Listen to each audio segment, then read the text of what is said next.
Olá, já parou para pensar como a desigualdade dentro de uma mesma cidade pode impactar a resposta a desastres ambientais? Pois é, hoje a gente vai analisar uma pesquisa que mergulha exatamente nisso, com foco na saúde da população de Franco da Rocha, em São Paulo. O ponto de partida é o trabalho Análise Preliminar da Resiliência a Desastres no Setor da Saúde do município de Franco da Rocha/SP. E só para a gente contextualizar direitinho, esta é uma monografia de autoria de Ana Paula Mandregui, que teve a orientação do professor Dr. Mário Círio Nogueira. O trabalho foi apresentado em 2023 como conclusão do curso de especialização Cidades Resilientes a Desastres, da Universidade Federal de Juiz de Fora. Olha, e pesquisas como esta são fundamentais para a gente entender e, quem sabe, transformar realidades. Então, para ajudar a levar esse conhecimento para mais gente, considere seguir o canal, curtir e compartilhar esse conteúdo. Faz toda a diferença.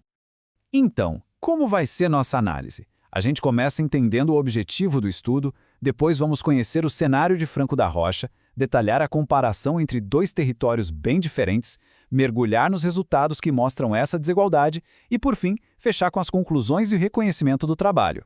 Vamos lá? O grande objetivo aqui era dar subsídios para o Plano Municipal de Resiliência a Desastres de Franco da Rocha. E o foco foi bem específico, analisar a situação da saúde em diferentes partes da cidade para entender como as vulnerabilidades sociais afetam a população, principalmente quando acontece um desastre ambiental. Mas antes de pular para os dados, a gente precisa entender o contexto. O que faz de Franco da Rocha um lugar tão particular para esse tipo de estudo? Vamos dar uma olhada nos desafios que a cidade enfrenta no dia a dia. E para entender bem essa pesquisa, tem um conceito que é chave: vulnerabilidade territorial. O que é isso, afinal? Pensa assim, são aquelas áreas que, por uma série de motivos, acabam enfrentando mais riscos, tanto ambientais quanto sociais, e onde o acesso a serviços básicos é mais difícil. O resultado? Uma qualidade de vida que fica comprometida. E os números do censo de 2022, do Instituto Brasileiro de Geografia e Estatística, já dão uma boa ideia do que estamos falando.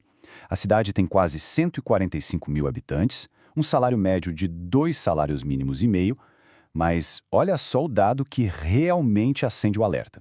Quase 40% da população vive em casas com renda de até meio salário mínimo por pessoa. É muita gente. E para complicar ainda mais, a geografia da cidade impõe um risco duplo. A área central, que é o coração do comércio, sofre com inundações. Enquanto isso, nas áreas mais altas, onde ficam muitas residências, o perigo são os deslizamentos de terra. Ou seja, são dois tipos de desastres bem diferentes, afetando populações distintas.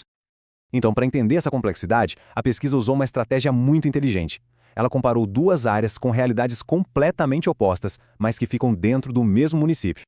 De um lado, o centro, uma região com toda a infraestrutura que a gente espera, cheia de comércio. Do outro, o bairro Lago Azul, bem na periferia, fazendo divisa com outra cidade e enfrentando desafios sociais muito maiores. É basicamente um retrato de duas cidades dentro de uma só. A metodologia foi super robusta. Primeiro, teve uma revisão de toda a teoria sobre desastre, risco e vulnerabilidade. Depois, foram aplicadas ferramentas específicas para avaliar a resiliência. E o ponto crucial foi a análise de dados públicos do próprio sistema de saúde, como informações de atendimentos, doenças e até mortalidade. Isso deu uma base muito sólida para comparação. E isso nos leva diretamente aos resultados. O que será que esses números revelaram sobre a vida em cada um desses dois territórios? Prepare-se, porque os dados contam uma história bem forte. E a gente começa com um dado que já é um soco no estômago: saneamento básico. Olha essa diferença.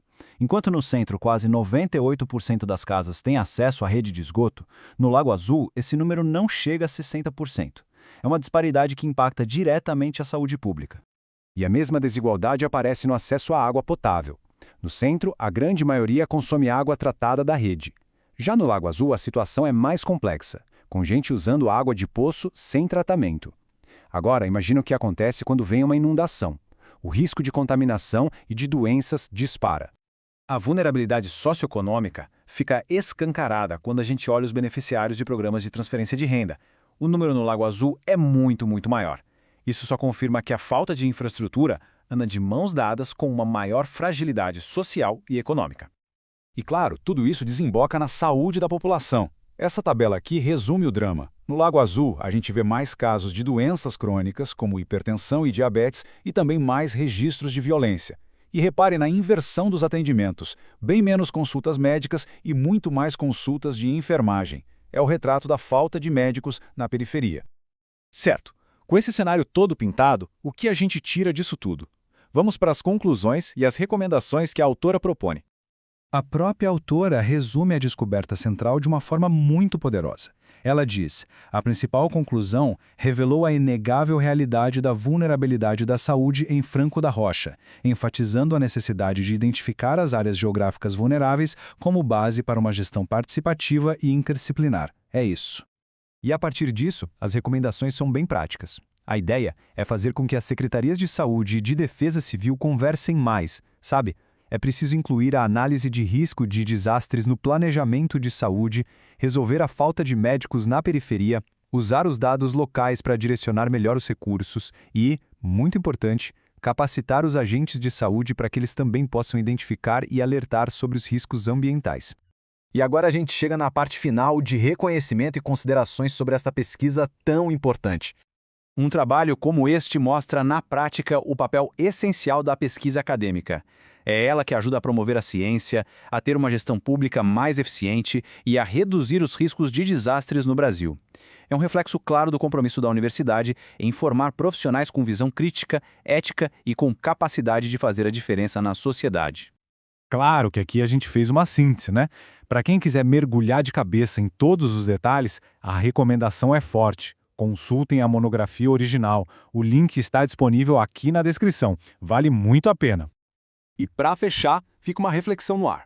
Como é que a gente pode fazer com que os insights de pesquisas locais, como essa, baseadas em dados, se transformem de verdade em políticas públicas que protejam quem é mais vulnerável aos desastres ambientais? E só um aviso final importante. Esta apresentação é uma síntese automatizada do trabalho acadêmico e foi gerada com o apoio de inteligência artificial. Por isso, o conteúdo pode conter algumas simplificações ou até imprecisões.